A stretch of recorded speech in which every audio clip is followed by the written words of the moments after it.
다른 신경정신질환과 마찬가지로 공황장애 원인도 한두 가지로 명확하게 밝혀진 것은 없습니다. 노르에피네프린, 세로토닌, 가바 등과 같은 신경전달 물질의 이상이나 측두엽, 전두엽의 이상과 같은 구조적인 요인도 영향을 준다고 알려져 있고요. 불안, 공포, 두려움을 조절하는 편도체 이상도 관여한다고 알려져 있습니다. 특정한 선천적인 혹은 유전적인 생물학적 요인도 있다고 보는데요. 그렇다고 눈동자의 색깔이나 쌍꺼풀과 같이 유전자를 물려받았다고 그대로 유전되는 방식은 아닙니다.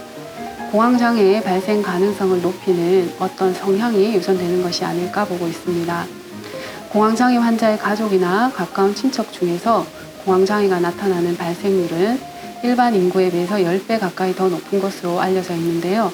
일란성 쌍생아에서의 공황장애 발병 일치율은 45%인데 반해서 이란성 쌍둥이에게서는 15% 정도로 차이가 나는 것으로 보아서 유전적인 요인이 분명 있다고 생각이 됩니다.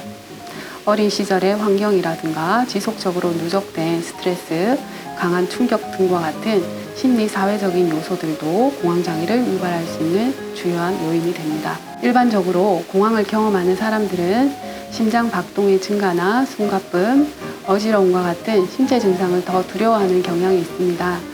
건강이나 질병에 관한 개인적인 경험으로 지나치게 신체 반응에 예민한 경우가 많고요. 심장마비나 뇌졸중과 같은 신체 질환으로 갑자기 가족을 잃은 경험이 있다면 자신의 신체 증상도 위험하다고 믿게 될 수가 있습니다.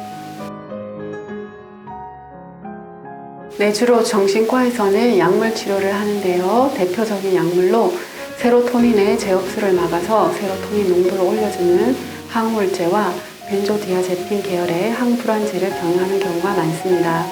증상의 정도에 따라 다른 종류의 약물을 사용하는 경우도 있습니다. 정신과 약물은 극심한 불안을 해소하는 데는 빠르고 효과적이지만 정신과 약물을 복용하면서도 신체적인 불편감이 있는 경우 병행 치료를 위해서 한의원을 내원하시는 경우가 많습니다. 한의학에서는 신체 증상과 정신 심리적인 부분을 함께 살피는 것이 특징이라고 말씀드렸는데요. 공황장애의 증상과 밀접한 관련이 있는 장부는 심장과 담이 대표적입니다. 심담 허겁의 상태인 경우 작은 자극에도 깜짝깜짝 잘 놀라고 겁이 많고 쉽게 피로감을 느낍니다. 꿈도 많이 꾸고 잠을 잘 못 자는 등의 증상이 나타납니다. 이 밖에도 개개인의 신체 반응들을 살펴서 감기 울결, 심화황성, 신비불화, 간신음허 등과 같이 변증을 하고 이에 따른 맞춤 처방을 하게 됩니다. 대표적인 처방으로는 온담탕, 기기탕, 연계출감탕, 지호가, 용골, 모려탕 등이 있는데요.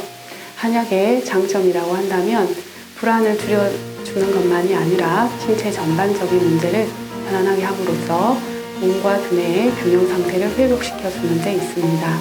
따라서 오래 복용한다고 해서 내성이 생기는 문제가 없고 불안은 감소하는 대신에 자꾸 졸리거나 멍해지는 등의 부작용이 생기지 않습니다. 해아림 한의원에서는 한약 외에도 인지행동 치료나 두뇌 훈련과 같은 치료도 병행하고 있습니다.